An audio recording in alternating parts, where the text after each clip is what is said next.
지난번에 그 스마일 할 때는 많이 아는 것 같던데 조금 실망했습니다. AI가 공부 좀 더 많이 해야 될 것 같습니다. 좀 더 구체적으로 얘기가 있어야 될 것 같은데 그건 없네요.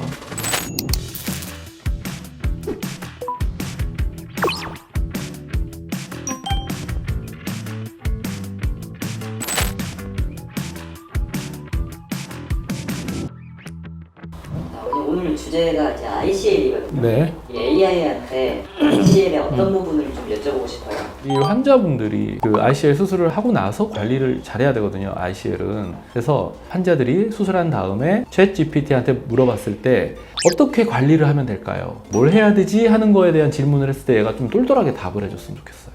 이거 안 하면 너 큰일 나. 뭐 이런 얘기.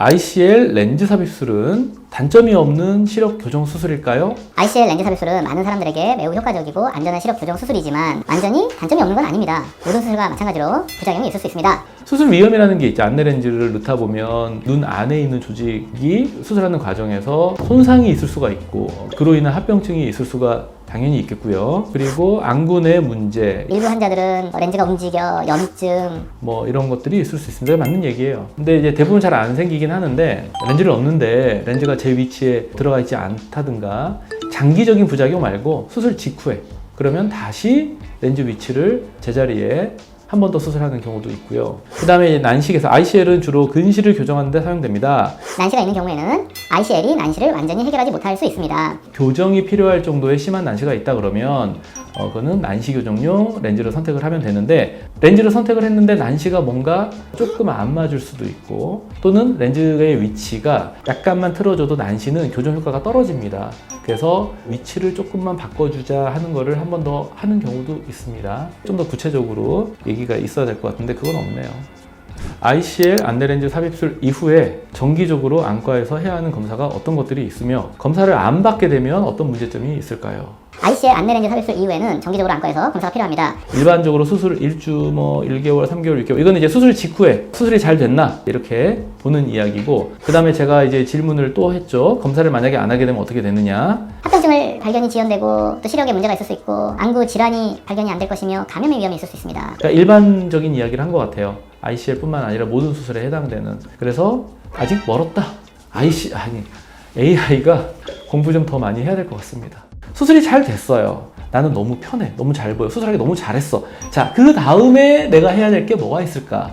자, 첫 번째는 이제 렌즈가 눈 안에 있는데 그 안에 있는 조직들이 뭔가 좀 그 스트레스를 받고 영향이 있을 수가 있어요. 그래서 대표적인 게 백내장이 올 수가 있어요. 그래서 이런 것들이 있는지 체크를 해야 되는 거고 두 번째로는 렌즈가 장기적으로 있다 보면 안압 조절에 조금 영향을 줄 수도 있어요. 그러면 이것도 장기적으로 봤을 때 녹내장이 생길 수 있는 그런 위험 요소가 되는 거예요. 그래서 근시가 있으면서 동시에 안내렌즈도 있기 때문에 정기적으로 이런 거에 대한 평가를 해야 됩니다. 자, 세 번째로 이게 제일 중요한 건데 각막 내피세포의 기능이 떨어질 수가 있어요. 각막 내피세포의 기능이 떨어지면 각막이 뿌옇게 되고 당연히 시력도 안 나오겠죠. 그런 문제점이 생길 수가 있기 때문에 안내렌즈 하신 분들은 제가 권하는 거는 1년에 한 번씩은 아무리 시력이 잘 나오더라도 병원에서 정기적으로 검사를 할 거를 권합니다. 자, 3번 ICL 렌즈 삽입술의 가장 치명적인 단점 비용. 이거 어떻게 생각하시나요? 접근성. 비용이 높은 경우 일부 환자들은 이 절차를 받는 것이 더 어려울 수가 있습니다. 특히 보험이 커버하지 않은 경우에는 경제적인 부담이 느낄 수 있습니다. 비용이 높더라도 ICL 렌즈 삽입술은 안정성과 효과성이 높은 시력 교정술 하나입니다. 그래서 일부 환자들은 비용을 감수하더라도 안전하고 효과적인 시력 교정을 위해 선택할 수 있습니다. 여기 보면은요, 안내 렌즈가 스마일 수술에 비하면 훨씬 더 비쌉니다. 그럼 왜 이렇게 비싼 거야? 고가의 렌즈가 눈 안에 들어갑니다. 이 렌즈는 뭐냐? 평생 내 눈 속에서 나의 초점을 맞춰줄 렌즈거든요. 그래서 상당히 비쌉니다. 우리 환자분들 중에서 스마일 안 돼, 라섹도 안 돼, 그냥 안내렌즈 하세요. 그러면 조금 오해를 받는 경우들이 있어요. 안내렌즈 비싼 거만 너무 권하는데 뭐 내가 괜히 호구도 아니고 말이지? 이런 느낌이 생길 수도 있거든요. 병원의 어떤 수익적인 거를 보면 안내렌즈가 제일 적습니다. 그래서 사람들이 이제 안내렌즈 하면 괜히 비싼 걸 권한다 하는 거는 오해이고 그런 수익이나 이런 것 때문에 안내렌즈를 절대 권하고 있지는 않습니다. 조금 실망했습니다. 지난번에 그 스마일 할 때는 많이 아는 것 같던데 지금은 공부를 많이 해야 될 것 같습니다. 그래서 AI는 아직은 안내렌즈는 조금 시기상조인 것 같다. 다음번에 조금 업그레이드 되면은 제가 어떻게 얘기하고 있는지 한번 갖고 나올게요.